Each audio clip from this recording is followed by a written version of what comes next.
Well, greetings and salutations, test takers. This is a Series 7 guru, aka Dean Tenney, coming to you from my undisclosed off-grid studio. And we have our favorite guest, Brian Lee, managing member of Test Geek Exam Prep LLC, the living legend himself, joining us. Thank you for joining us for our birthday edition. Tomorrow will be my birthday, so this is our birthday edition. So another one rolling on by.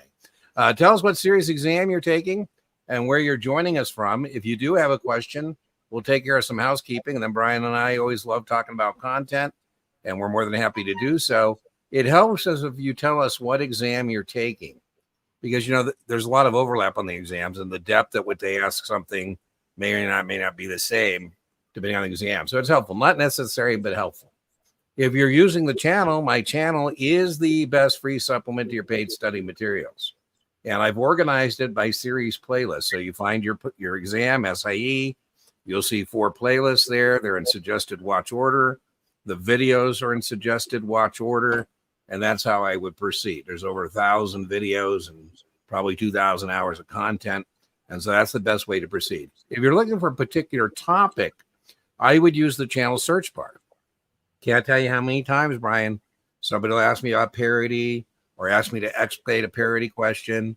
And if they just put parity into the channel search bar or margin or accrued interest, magically 10 videos would appear showing them how to do it, giving them practice questions and lectures. So if you're looking for a particular thing, use that channel search bar. Now, in terms of paid supplements, I think the best paid supplements out there are Kaplan QBank. And you can get a Kaplan QBank for Series 7 for $55.80 with my 15% discount code at checkout. Close to 4,000 questions, 3,600 custom quizzes, custom simulated exams.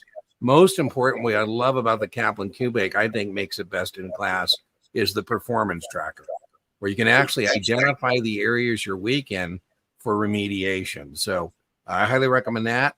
If you combine that with the distillation of Brian's videos, Brian's been kind enough to give us 20% discount our viewers on his content, and he is the master of staying focused on the exam. So his video series, nothing is in the videos that isn't on the exam. Nothing that isn't on the exam is in the videos. So if you're looking for a nice distillation of all this stuff, I highly recommend Brian. You can get both those for a little under what I see people buying Achievable as a supplement. And I just think these two are a better investment. So for what it's worth. All right, let's see. Do we have any other? I got some housekeeping here. Tuesday, every other Tuesday, we do a live stream overtime session Zoom. It's not tonight. It'll be the following Tuesday. I have a whiteboard there, so if you want to go over spreads or something like that, it lends itself better to that kind of a conversation. I cap it at 15, so if you don't see it, that means it's hit the 15 limit and it drops off the booking schedule. You can check that out and sign up for that at deantenneytutoring.setmore.com. Every other Wednesday, I do an evening class, anywhere from $30 to $50. And, I think this Wednesday we're doing partnerships, direct participation programs, same thing. If you'd like to join us, you can do so at the booking page. What's nice about joining us for that class is that opens up to you free office hours.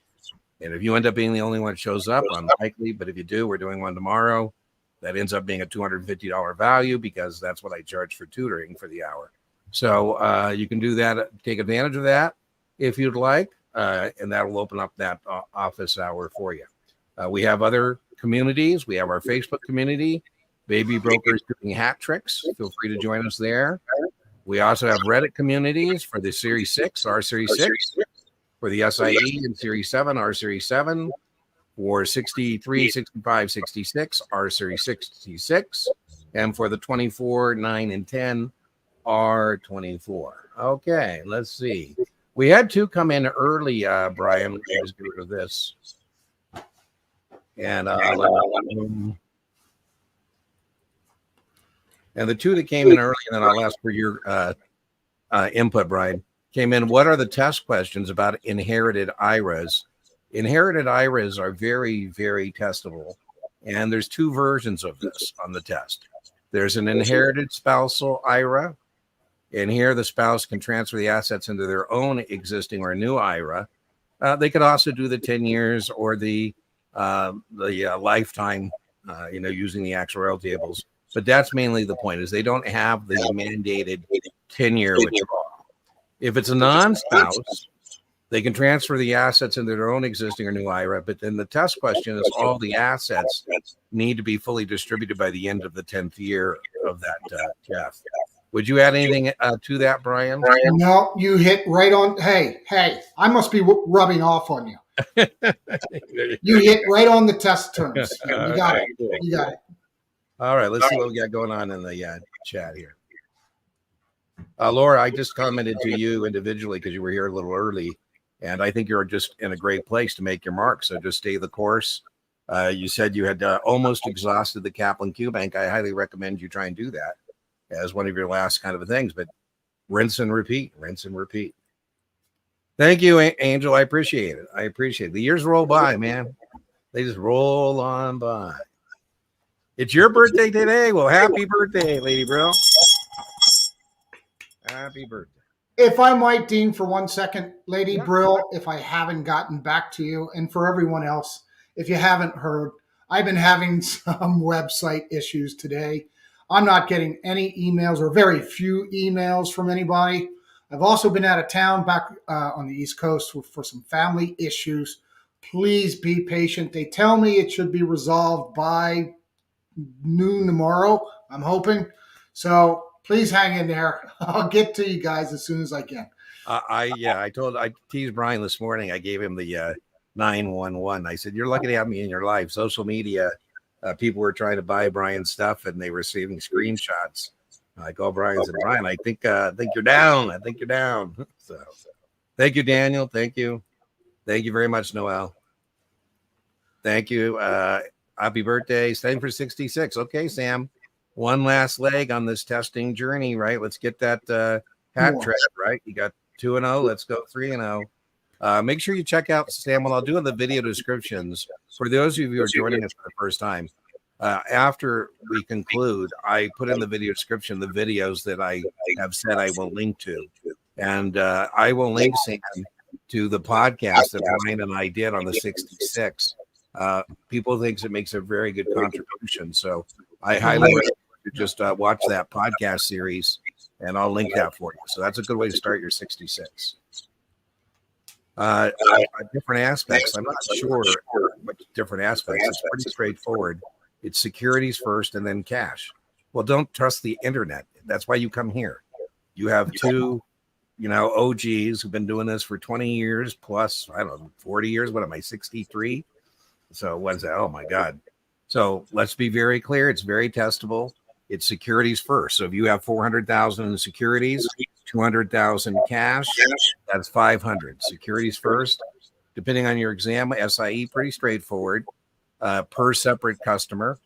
The value of your account is the date the trustee was appointed. It went into receivership. It's a net equity claim. SIPC is testable on every exam. So make sure you know it for the SIE, Series 7, 9, 10, 24. So I hope I've killed that for you. SIPC, the securities are proprietary. So I don't care where you're hearing elsewhere. You get the straight scoop from me, right? What do you think? You got it. And you're right. It's on almost every FINRA exam you can take. Yep. Yeah. Can you go over paying to a third party being allowed? I got a question on paying for an endorsement. Ryan, you want to take that one?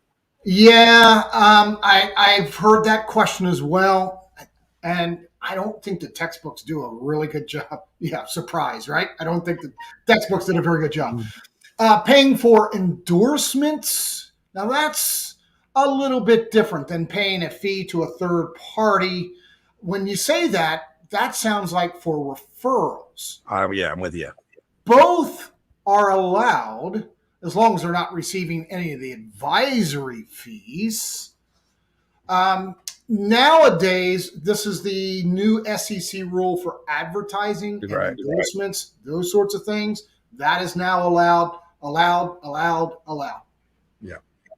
I would say, Daniel, make sure you're clear RTFQ in the context of which a third party is being referred to in the question. There's a difference between a third party solicitor. I don't like the term third party in terms of endorsement or testimonials.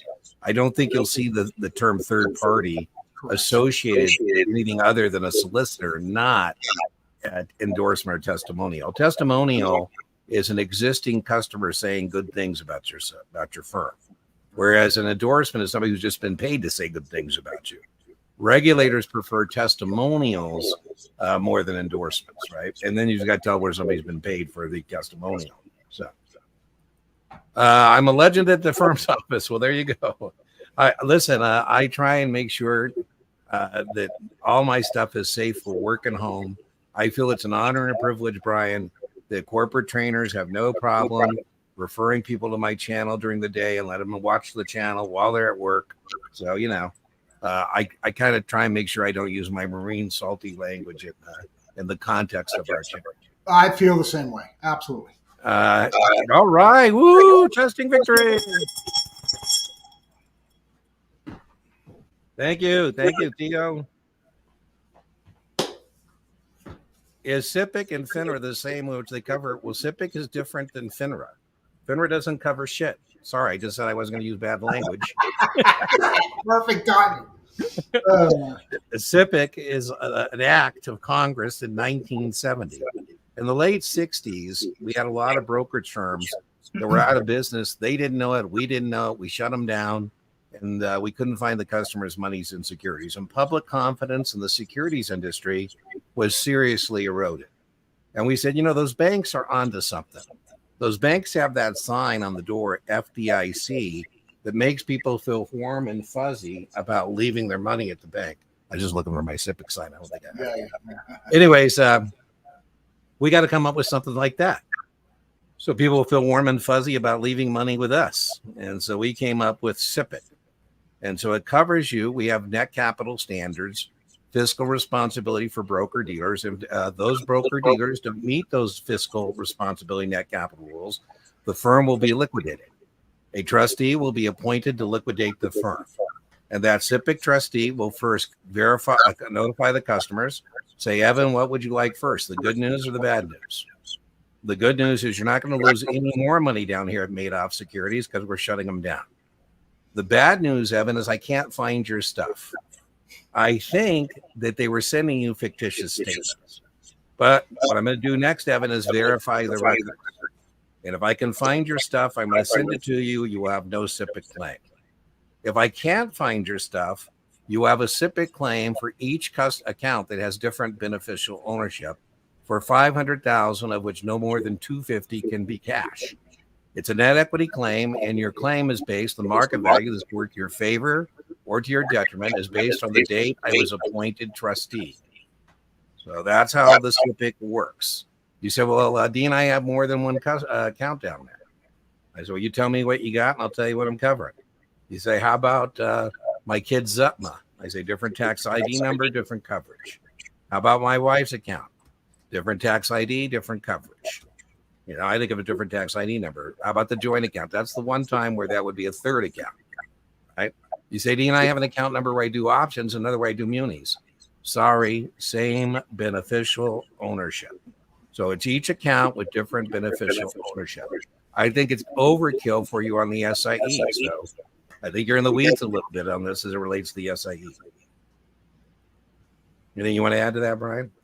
No, you got it. 65. Kaplan is hard by design.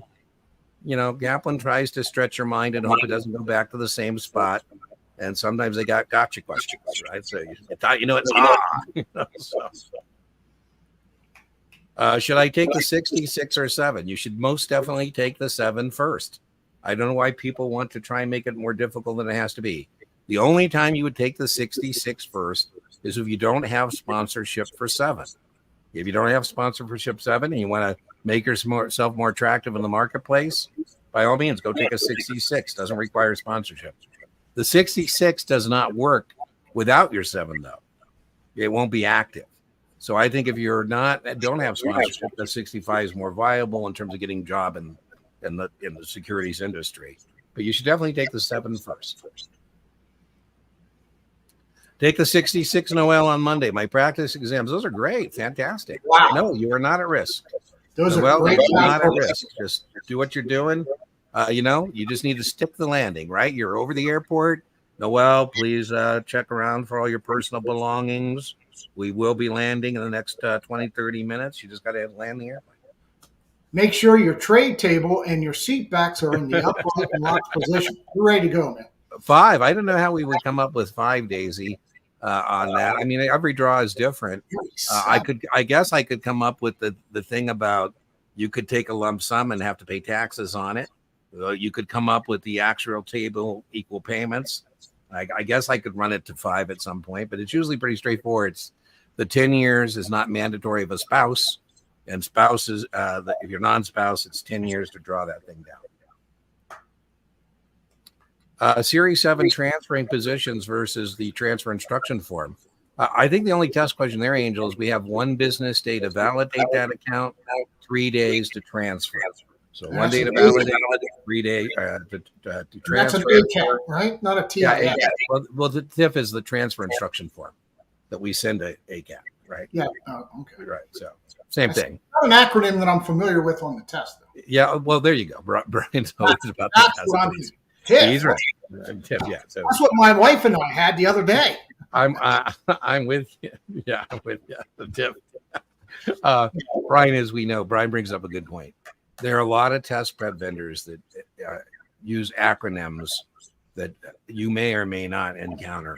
And so what you got to do is you got to overlearn it so that if you see something, you go, man, I think I know this. What else could this be? So I'm with Brian. You're going to see that as an ACAT, which is the automated customer account transfer system. Tips coupon is fixed based on par. That is the big takeaway, Noel. You need to make sure that coupon doesn't change. Correct. So the 6% coupon will always be a 6% coupon. The principal is adjusted for inflation. In the next year, does the coupon stay 60? No, it's 6% of the adjusted principal value. So your point, it's going to be 6% now on that 1,020 adjustment.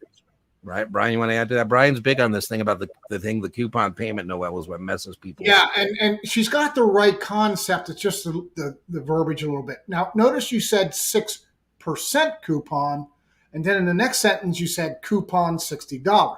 Remember, coupons are percentages, not dollars. There you go. I like that, Brian. Coupon versus income, right?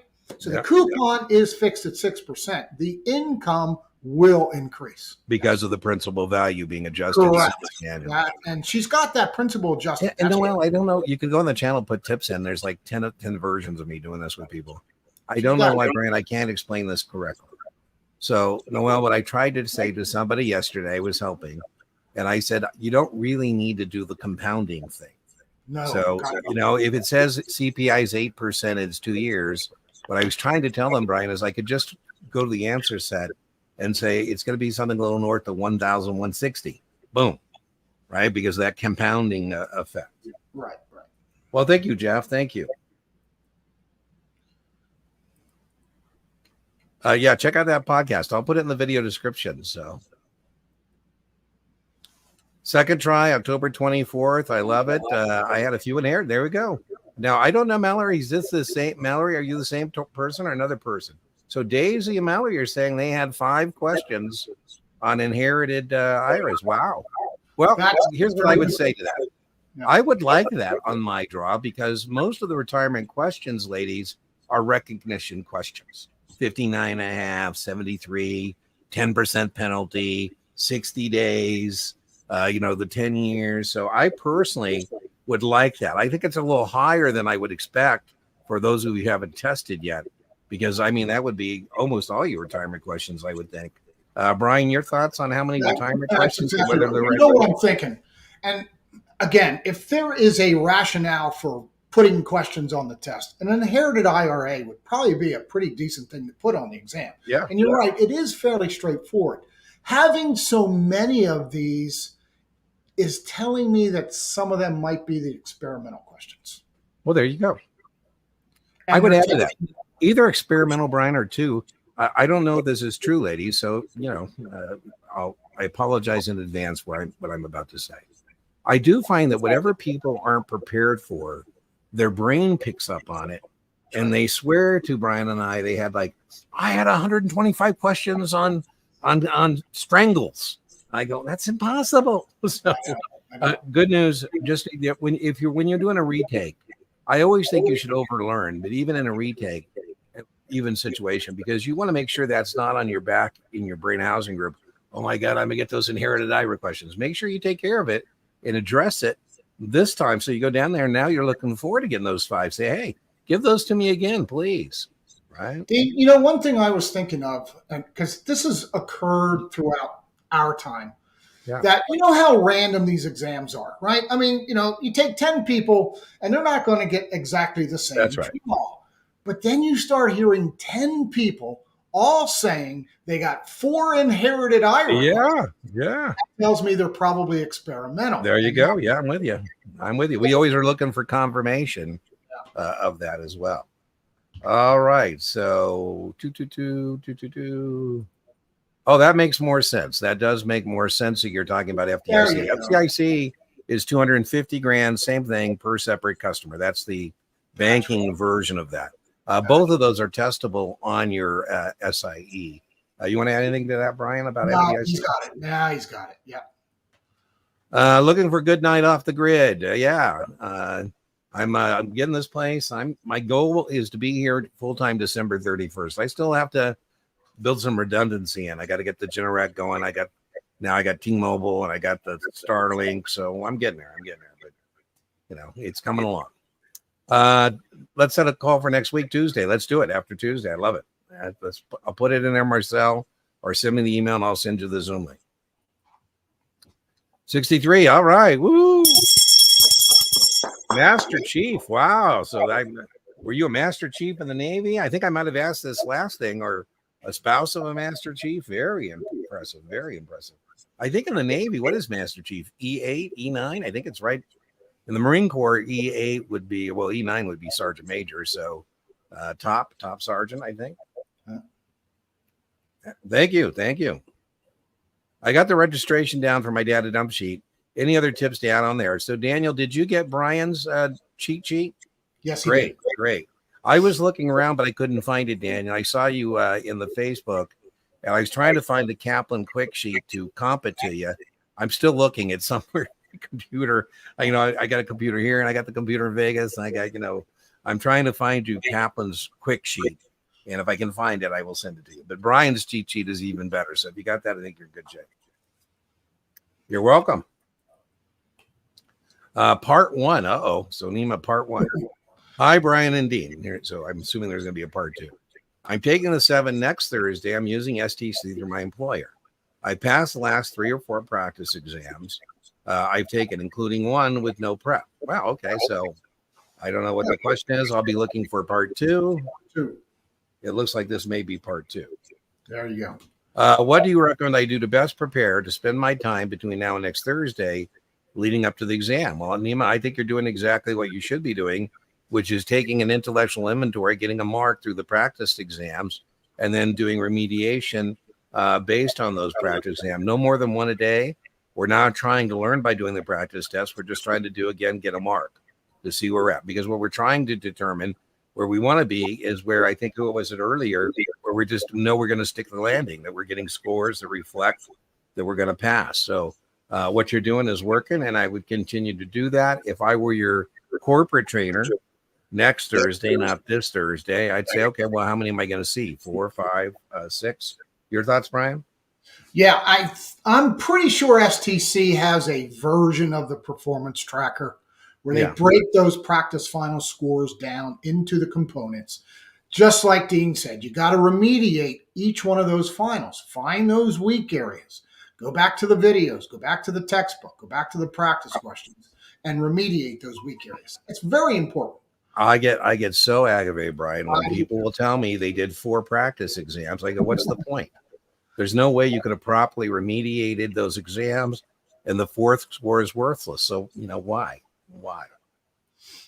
How good do you think the SIE practice test is reality? I think it's very good, but it loses its effectiveness. So if it's not too late, Evan, I tell people I would do that as one of my last intellectual inventories 3-4 days out. It loses. Some people tell me get a 90 on the SIE practice test. On my 5th time, I go, Evan link. I got a neat thing, Evan, I'll link to. What I have is a doppelganger version of the FINRA practice exam. I'll link to 2. You can watch me do the SIE practice exam, hit pause, hit play, and see how you answer is compared to how I answer. Now, Brian, I do get some grief because I don't provide the answer key at the end because I don't, that's not the point to give somebody answer keys to the SIE practice exam. I then have, and I'll link to this as well, I took the SIE practice test and took their answer set, but then rotated the questions because all their distractors, Evan, are the technical name for wrong answers. And so what I did is take their distractors, and almost all of them are right answers to different questions. So I took that same answer set and then wrote questions where the answer is now different. What used to be the wrong answer is now the correct answer. Those two are pretty spot on. So you can watch me do the real one that's on the FINRA website, and then you can watch my doppelganger version as well. So I'll link those in the video description for you. If you haven't done the SIE practice test provided by FINRA, I think it's excellent. What do you think, Brian, about it? Yeah, I do too. Why not take an exam from the people who actually write it, right? Yeah. Yeah. I wish they would provide the same for the other exams, I would too. I do too. Yeah. I won't compromise my sources, but I've heard, Brian, that FINRA is considering doing that, but charging for it, which doesn't surprise me, because they're all about money. Looks like Brian froze up. Are you there, Brian? We both did. We both lost. Oh, well, that's not bueno. We're back. That must have been a live stream thing. Well, welcome to live streams, right? Hey, do I get another course, Marcel, when you come out? When we finally get together out in Vegas, I'll have you a birthday gift for you for sure. For sure. Well, thank you so much. Thank you so much. Thank you for the free Series 7 top off on Monday. I'm not sure what you mean by that, but thank you. You're welcome. Thanks for the super chat. There. Big fans failed the 7 with 67. Man, Marty, that hurts. Struggle with the math portion options. I will link, Marty, in the video description. I have a video called All the Math Necessary to Pass the Series 7. Now, Brian, I get some nasty comments on that video every now and then, even though it's very popular. Oh, you don't go over the theoretical value of a right trading X. I go, no, it doesn't say all the math on the Series 7. It says all the math necessary, right? So I'll link to that for you, Marty. Yeah. Cost base for the most part is break even. I will link to my taxation on options video. I do have a taxation on video, and I'll put that there for you as well. How do you recommend get your next date? I believe in having that date immediately. You can set it 30 days out. It will let you set. It won't let you set within your 30-day wait window, but you can go past that. I like to take a few days to refresh and reset. I will link to my video. You failed. Is it over? The answer is no. I have 5 recommendations about how to respond to that misfortune. One of them is to do while the pain is fresh an intellectual inventory. Go get the test content outline from FINRA. Go through plus, minus, 0. Plus means I had it. Minus means I need to work on it. 0 means you're at par. And then that'll give you maybe an area where you can focus your efforts. So, Brian, your thoughts? Absolutely. And you got to get those options down.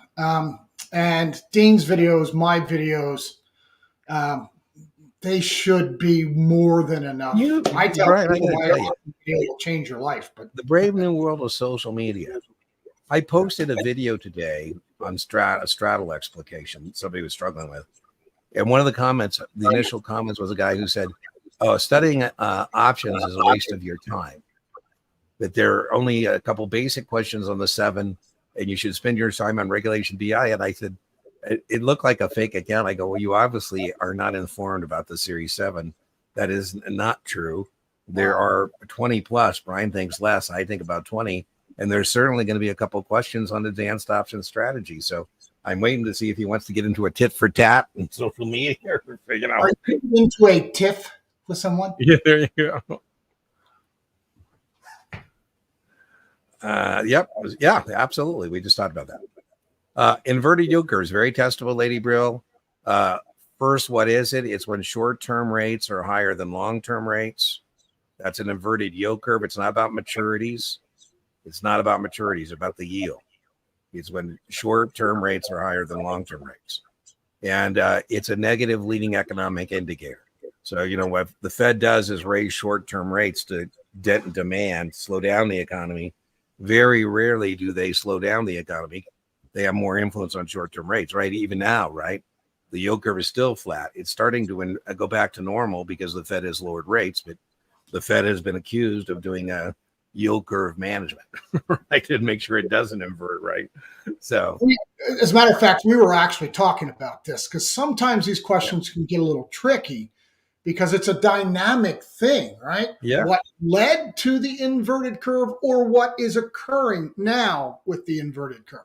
Because if with the inverted curve, that's when rates start to decline, right? I think two things. I think what I would know, Lady Brill, is again, normal, we don't test you on normal. Flat would mean uncertainty, right? I told you right now, the yield curve, even after its recent move, is still pretty flat. And that signals a lot of uncertainty in the marketplace. The Fed has basically said, Brian and I come from a day, Lady Brill, where the Fed didn't actually tell you what they were going to do about monetary policy. So it's always fascinating to me to hear the Fed tell you what they're going to do. I'm like, oh my God, and they've said they're now going to start lowering rates. And so, now there's all kinds of investment advisors out there saying, how do we take advantage of this falling interest rate environment? What we should be worried about is call risk, right? The rates are going to be coming down, and we won't worry about that with a zero coupon bond or a treasury note treasury bond, but other bonds. Does closer to maturity? No, it's not about maturity. Usually you get paid to lock up your money longer term. It's about short-term rates being higher than long-term rates. So that's the maturity part of it.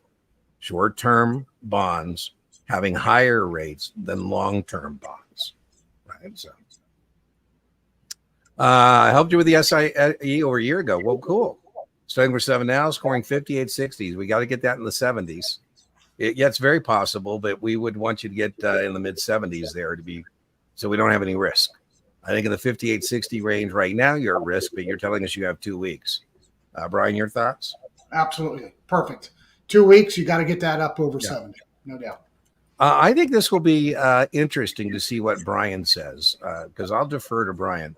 I think the Monte Carlo simulation is more about test prep vendors than the actual test. I haven't received 0 debrief from anybody on 65 or 66. Or now you're telling me it's 7, 0, 7, 65, 66, that anybody has received any question about Monte Carlo simulation. Now, that may not mean it's not used as a distractor. Your thoughts, Brian, on Monte Carlo simulation? Man, I swear to God, you must be rubbing. I'm rubbing off on you. I swear to God. You're right. It was an old question from the 65, 66. It appeared there. I've never heard it on the 7. Yeah. So there you go. I don't know what's wrong with my thing. I think we talked about that already. Do you think that? I think we said it's good, Evan. I think this question has been asked and answered. It seems like the other crowd have far more detailed questions. Well, that has nothing to do with your question. Is the SCIA good in reality? The answer is yes. Do test prep vendors have far more complicated, detailed questions to practice on? That answer is yes as well. So, passed the SAT today. Wow. Man, you look dapper, man. I like that. Look at that. He's got the matching vest with the bow tie. Woo. Looking good. Brian, I used to do a lot of in-person classes for private equity, venture capital, hedge funds. And they called me and wanted me to go on the road again to do a class. And you manually remind me of, because I'm thinking, okay, do I have to go wear a suit and tie? Do I have to put on some wool? How blessed am I? So I gave them an outrageous price of $4,000 a day in travel. And I thought, okay, if they'll give me $4,000 a day for 5 days, I'll do it. But I'm thinking, maybe I just show up the way I show up, right? It is what it is, right? So what should Emmanuel do while he's waiting for employment? I'm sorry. I got so excited about the. I know you did. That's what While I'm here I'm for. waiting on a I'm your wingman. sponsor, what material books I start to keep the momentum going? Well, none of the NASA exams, Emmanuel, require a sponsorship. So I think you're in pretty good shape to go take a 65 would be my next thing, because I think that would set you up for a 7. So when you get sponsorship, and then you would have to do the 63. If you want, you could do the 63 and 65, but I would say 65 would be my recommendation. Get the study materials for that. Your thoughts, Brian? I might, because again, since I don't know if he came to me, I don't know where he's going to end up. Yeah. I would probably do the 63 first. Oh, okay. Before the 65. 65 is a big challenge. Well, I agree. But 65, I call a baby 7. And that's, You're right. I think a baby 7, Right. I would think you'd want to take a 7 in when you get sponsorship. So that's what would be my recommendation. 63 and or 65. There you go. But here's the point too. The 63, 65 on the regulatory front overlap. So if you did the 63 first, I think you'd be in real good shape for the regulatory component of the 65. And then you just have to, confront the investment part of it, which your SIE has kind of laid a little groundwork for. Is that what you're thinking, Brian? Absolutely. Yeah. Okay. That makes sense. The best program for the SIE. I'm a Kaplan social media influencer, so I'm going to say Kaplan for sure. I think is the best test prep vendor out there. I don't think you go wrong with STC, and I don't think you go wrong with Pass Perfect or any of the reputable vendors. I would say this. I don't think any of the test prep vendors put you at risk on SIE, but I know there's a lot of there's members of the Achievable cult, and I'm not one of them. And they always are saying how wonderful SIE is for Achievable. And I could tell you that I have enough content in my videos, you could pass the SIE. Where I just want to warn you about is if you go to the next level, I do think Achievable puts people at risk. So I would say if somebody says, oh, that Dean guy just hates Achievable, let's be clear what I just said. I didn't say I hate Achievable. I say on the SIE, it's a good choice. I don't think it puts you at risk. But if you go to the next leg of your testing journey, I think it can put you at risk. Hi, BD. Oh, we could be BD. Hey, we're BD. I like it. We're like one of those power couples, man. I like it. Could you please go over determination of jurisdiction? I think of it as, I'll defer to Brian once I'm done. I think of jurisdiction authority, Theo, is kind of like when I leave a state, there's always a sign saying leaving state A, leaving state B. And, if I'm an Arizona state trooper, my badge and gun doesn't work in Nevada, right? So it's mainly about where the offer is originated. I'll give Brian his whiteboard, and can be where you're soliciting. So here's the thing about it. Do you think it's about the offer, Brian? I think it's mainly about the offer, right? I actually, to be honest with you, I've heard both. Okay. The textbooks have both. I usually only do it one way about the offer, but yeah. I think it might actually be both. And now, the first thing I tell everybody is it's not about the rep / agent or whatever they're going to call them, depending on the test. Many people mistake this question for an agent registration question. And it's not about the agent. It's about the administrator's jurisdiction. These are the 3 key points wherever it originates. For example, if an agent lives in Seattle, right, and a client who is a resident of Oregon, who then travels to California for his grandkid's birthday or whatever, business trip or whatever. While in California, we direct, that arrow is a direction of the offer to our client to purchase 1,000 shares of XYZ. Okay? And he goes, oh, okay, I take it, right? So where did it originate? Washington, state A. Where was it directed to and or accepted in? State C. State B has nothing to do with it. The jurisdiction of the administrator. Okay? It's not about the registration of the agent. Now, sometimes the textbooks get tricky and say, well, the client then returns home, calls the agent and says, okay, I'll take it. Now it's all three. Originates, directed, accepted. Those are the three keys to it right there. Excellent, Brian. That is excellent. I'll tell you, he's got this NASAA stuff down. More 66 videos. There's 3 playlists already for the 66. So, you know, I don't know how to respond to that. There you go. Bye, Brian 66. There you go. Yeah. I don't know if you found them, but I'll put them in the video description. There's a podcast series playlist with Brian and I.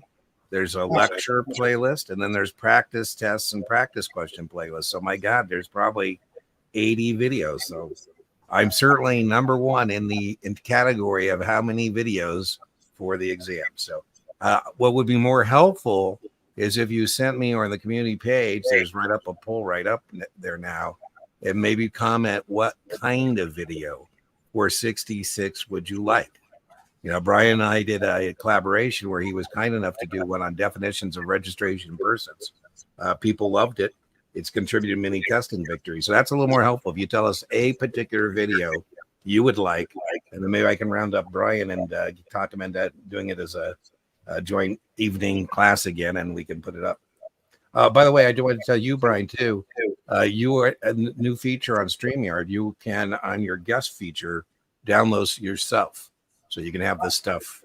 So I don't know if you hit that when you came in, but for future reference, I feel bad sometimes because I tell Brian I'm going to send him a copy, and then by the time I find it, I can. It's kind of like finding that quick sheet for my friend Daniel.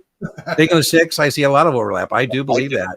I wish I could start every SIE class. Say, if you're taking the 6, raise your hand, because if you are, pay the price now, because there's a lot of overlap. I think you could almost test out of a 6 with a good score on your SIE victory. So you're correct. You are correct. Second attempt. There you go.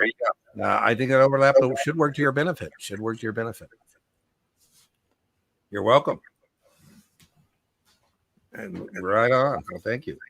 Isaac, I think we're still trying to hook up. So let's get that done too. I was really sick last week. So, I mean, man, I was hanging by a thread. So, so Isaac, I apologize. I know we were talking about getting some on the schedule. I'm feeling a little better now. I think last night was my first night without taking a shot of NyQuil. So I love the videos. Nopman, love Nopman. I think Nopman's a fine firm. Don't know what else to do. I don't know. Maybe mid-60s next Monday. I'd like you to be higher, but many people, I guess what I would say is be confident in the execution of your study plan. Be confident in yourself, and most important, be confident in your answers next Monday. There are many test takers who get mid-60s and still pass. I had a guy today in social media. He passed. I told him I think he's going to be fine, and he was. So, you know, you just got to keep working. Make sure you don't wear yourself out. So be gentle on yourself, because remember, you want to be able to go in there bright-eyed and bushy-tailed Monday. So any thoughts on that, Brian? Absolutely, I do. Yes. Yeah. Mid-60s, my first question is, how are you on options?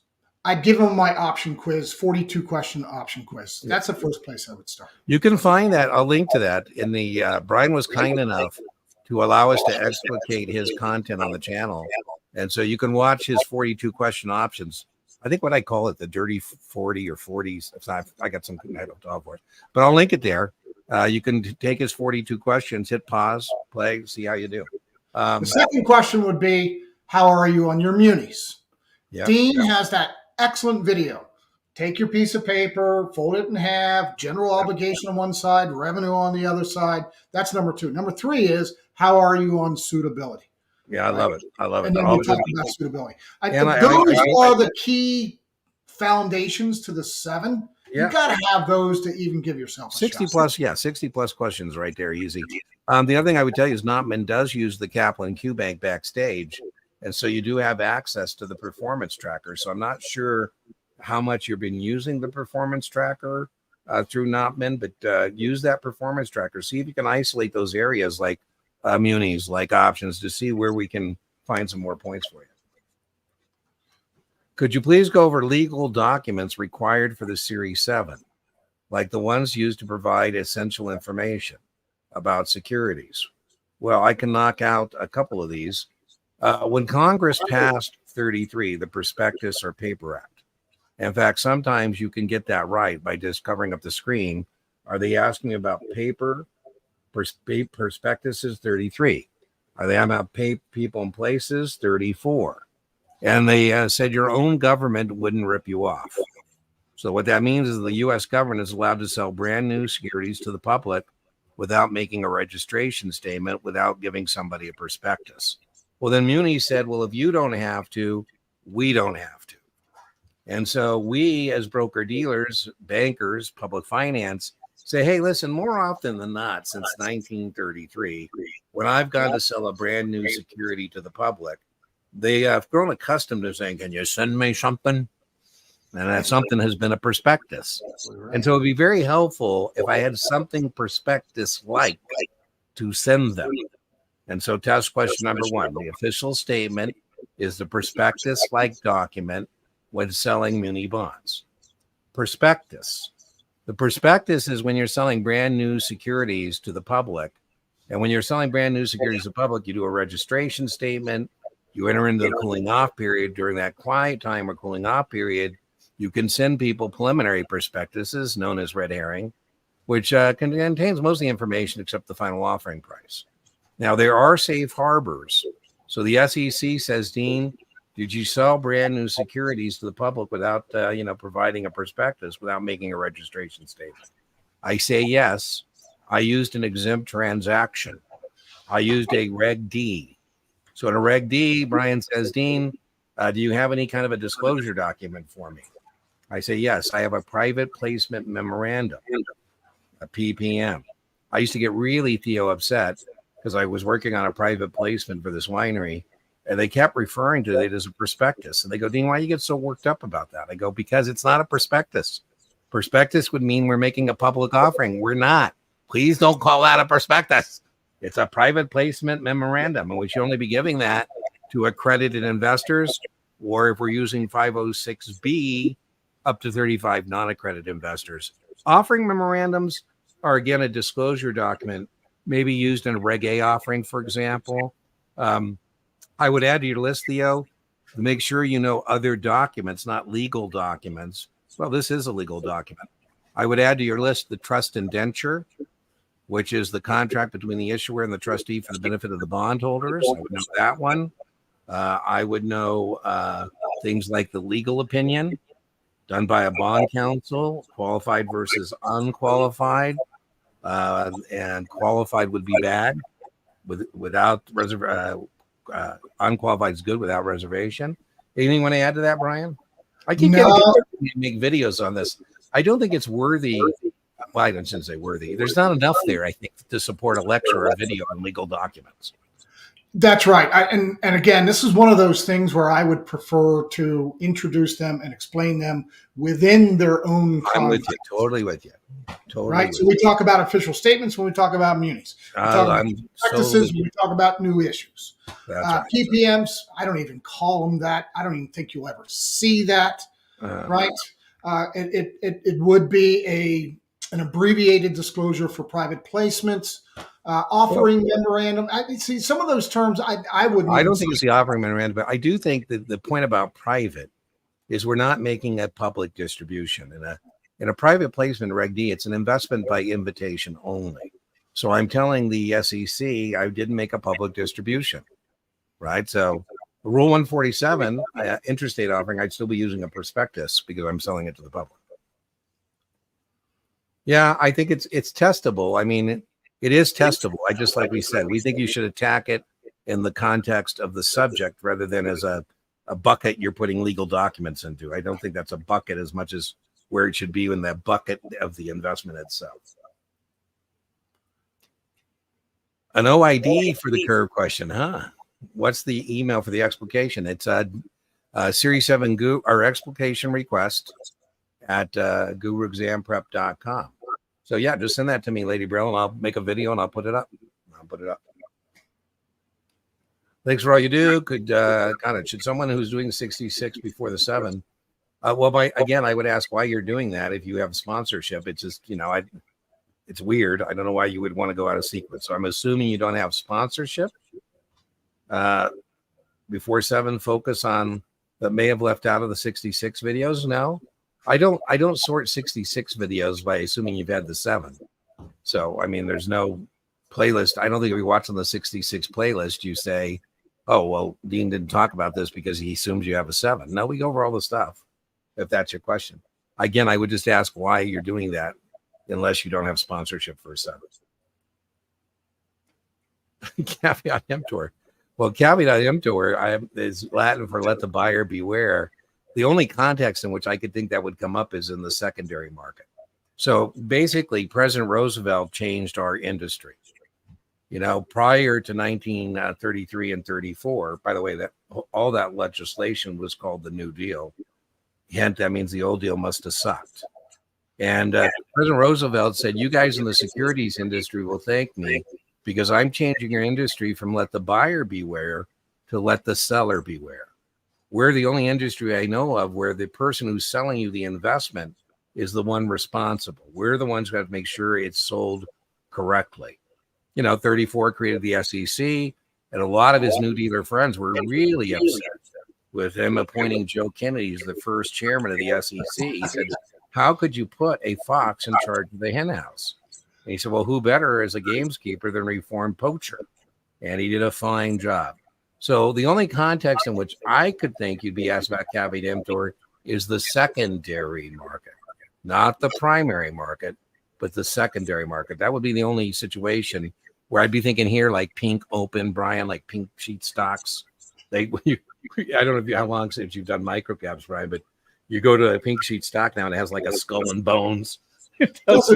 Are you kidding like me? Surgeon General warning. Would you add to that, Brian, or do you think it's not there and he just maybe saw it? Again, it's a great. I love the story. I told the same exact two great minds think alike. Yeah. I told that same story for decades about Joe Kennedy. And I see people like this in class. Hey, it's a Tuesday night. Great story. Joe Kennedy, the first commissioner of the SEC. And then he fell out of favor and he shipped them over to England, right, as ambassador. And he kind of, anyway. Well, yeah. No, I think you're right. Caveat emptor, I don't even know why we're even discussing this. Well, yeah. Well, it's Latin for buyer. Term. He said he saw it. Where's the lecture for that? I got asked. He said he got asked. I don't know. Okay. First time I've heard of somebody being asked about caveat emptor. I'm utilizing STC for the prep for my firm. It seems like so many questions. Bonds, yeah. Eric.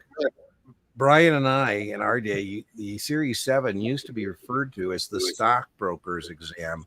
I always thought that was not truth in labeling because I really think it should and still should be called the bond broker's exam. There are way, way more questions on bonds than there are stocks. Remember, you got 3 issuers of bonds you get tested on: corporate issuers of bonds, municipal issuers of bonds, and U.S. Treasury as an issuer of bonds. In those 3, you got 20 on munis alone. You throw in another 10, 15 on corporates and governments. Yeah. Mostly, I would say this: more bonds than equity. Would you agree with that, Brian? More bond questions than equity questions? When you include the 3, yes. Yeah. Yep. Do GO and revenue bonds have debt limits? No, statutory debt limits go to GOs. Statutory debt limits go to GOs, Angel. Any tips memorizing all the regs and rules? No. Here we go again. I say reggae is not Bob Marley music. That's one thing I say. I say 144, 1% of the outstanding stock, or the average of the last 4 weeks trading volume 4 times a year. I know some people say 1, 4, and 4 is 9. The form is good for 90 days. 144A is about quibs. Reg M is about stabilization. Reg D is private placement. Regulation BI is conflicts of interest. I think I would say the same thing, Theo, we said before. I wouldn't make this a bucket like documents. I would know these things in the context of the questions. I would know Reg A in the context of safe harbor exempt transactions under 33. Regulation BI, best interest, conflicts of interest. Reg D and Reg A and 147 all go together. I don't think you see anything about 145. 145 is about mergers and reorgs. 144A is a quib, and a quib is 100 million or more in their ability to buy unregistered foreign and domestic. So those are all testable, but I don't think there's a bucket for them. Brian, you got any bucket for that? You know what? It reminds me, years ago, there was one of the publishers, I can't remember who it was, who would, in addition to their textbook, have a little spiral notebook of all the rules and regs. Yeah. And I'd say, if you don't know the context, how are you going to memorize all this? I'm with you. Right? So both documents and that. Donald, send me an email, dean@guruexamprep.com. And what I will offer you, Donald, because I need to get started on that, I will offer, usually I charge for a shared screen final $650. But if you give me permission, I will do one with you when you're ready to test, as long as the understanding is we're going to share it with others. So send me that email if you're interested, and that'll give us at least a 99 practice test we can put in that playlist, because you're right, there's nothing there right now. So if you want to take me up on that, dean@guruexamprep.com. 66 on Monday. All right, woohoo. Again, be confident in yourself, be confident in your study plan, and most important, be confident in your answers on Monday. How do I find the videos in the video description? Well, as I said, when I'm done, maybe not right away, but you go back for the replay. In the video description, there'll be links to all the videos. So you just go to the video description, and it just like right now. If you hit it right now, it tells you join us for the live. It's got all the stuff, and it will have links. Go to the previous one, Evan. You'll see the links from the previous ones in the video description. So that's how you find it. I'm not promising you that as soon as we're done here in 4 minutes, Dean's going to go put the links into the video description, but I usually get it done either dark 30 tomorrow or tonight, depending on, how I'm feeling. Warrants have life 5-year or 30. That's not testable. Rights have 30-90, not testable. It doesn't matter, Evan. The test question is, can you contrast rights and warrants? The test question is, rights are short-term. They're not going to ask you what that means. And that issuance are exercisable below the current market price. And warrants are long-term, exercisable above the current market price. So again, you're in the weeds. The different things don't matter. What you got to be able to do on the SIE is contrast rights with warrants. The test question are rights are short-term, exercisable below the current market price. Warrants are long-term, exercisable above, period, full stop. I might mention that rights are used. The rights offering is used to give the existing shareholders the first right of refusal on the issuance of new shares. They have a right to maintain their proportionate ownership. And just like an option, what can you do with a right or warrant? You can trade it, you can exercise, or it can expire. Brian, do you think you're going to get any definitional questions on how many days is short-term versus long-term? Always comparison. Yep. It's my birthday tomorrow, Donald. I had emailed you an achievable question on SIPC. I didn't see it, Evan, so I'll look again. I don't know what to tell you. I've answered this now 4 times. I've told you, Brian and I have given the answer. It's not a split. I can't imagine Brandon get this right. He worked at Fidelity. He's not there anymore, which is a red flag to me, but he's the content guy for achievable. So I'll check my email. It is not a split. It's 500,000, of which no more than 250 can be cash. Asked, answered for the 5th time. So like the internet, like achievable, when you're talking to Dean and Brian, that should be your ultimate source for this stuff. So I don't care what Brandon Riff at Achievable says or the internet says, you should hook your wagon to Brian and Dean. Who's this guy called Internet? Taking 65. All right, we'll send you some prayers. I don't think you're going to need God. I mean, hey, I love prayer. I'm going to put you in her prayer box, but hopefully you won't need divine intervention tomorrow. I think you're going to be able to do it on your own. Should equations be on my dump sheet, total return after tax?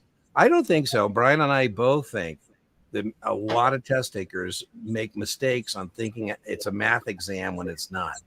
I think 2, 3, 4 calculator problems at most, and most of them are straightforward. I think your total return could be there, your after tax could be there, your current yield could be there. I'm Jordan, interested to see if Brian agrees once again with what we told Theo. I think knowing the math is better in the context of where you're going to use it. than a laundry list of math questions, even though I have a video where I did that. I did it too. So, oh, there you go. I agree with you. So that makes sense. Additional bonds covenant. Yes. So Eric, and the trust indenture for muni bonds, the covenant for additional bonds would be either open end or closed end. Open end means we can continually issue new bonds to update, modernize the facility as long as we meet the additional bonds test. That's open end. Closed end means we can only issue additional bonds to make the facility operational. Now, I think, Eric, that's more of a legacy vendor question than an actual question on the Series 7. So I have a rant about legacy questions. There are all kinds of vendors who have questions like these that used to be there years ago that nobody has seen in a long, long time. Your thoughts, Brian? I think you agree with me. I don't know if you've been watching me gesticulate back here. And I'm listening to you go through all these bond covenants. I'm thinking, that's the old 7. That's the old legacy 7. But vendors still torment people on it, Brian. Oh, You know. God, I know. Nobody's worse than past perfect on legacy questions. Go to bed. I'm with you. I'm not far behind you. East Coast. Well, thanks for staying up with us, Theo. One more question. Yeah, we're coming up. We're past an hour, so this will be the last one. 9/10, a lot of related are related questions. What they can't do, or what they shouldn't do. What chapters correspond to those on Kaplan STC, Marty? I don't know. Just go to the table of contents or the index, and that would be the find it. Do you know off the top of your head, Brian, where you find on my what you can't do? It would be regulations, ethical and unethical business practices, Marty. So yeah, it's probably also account related. Yeah, customer counts. There you go. Discretionary. Definitely very testable. All right, this is the last one. Brian, you want to put on the board what's going to be our drawing for tonight? The word. Thanks for the info. I'm not in the know. Is there a particular video strategy for getting there? Well, that sounds to me, Jordan, like you need to lay base information. Base information. Are we coming up on the equinox? We already passed it. It was Sunday. Oh, we did. Okay. Well, so much on what Dean knows. Does that mean we're officially in fall? Is that what that means? We are officially in fall, yes. Okay. I'm going to get the live stream, and let's make sure I spell that right. Equinox. Okay. Boom. Boom. What you win is you win any of the Wednesday courses you'd like of your choice. They're behind a paywall, so I'll need to send you a link. But you also can register for the free paid office hour. You don't need my help to do that. You can immediately just go there and register for that. And you send me an email with your winnings. And like I say, I'll send you the link. And you don't need my help to register for that. So let's see. Boom. All right. Let's put that there. Boom. Okay. Whoop. Let's get rid of the banner. All right. We got 4 entries. That's all we got for tonight is 4. We got a couple more. Slow night. Slow night. Gee, okay. Well, that's it, huh? 5. There's 5. Man, looks like we're gamblers. We should buy a ticket just to. All right, here we go. Boom.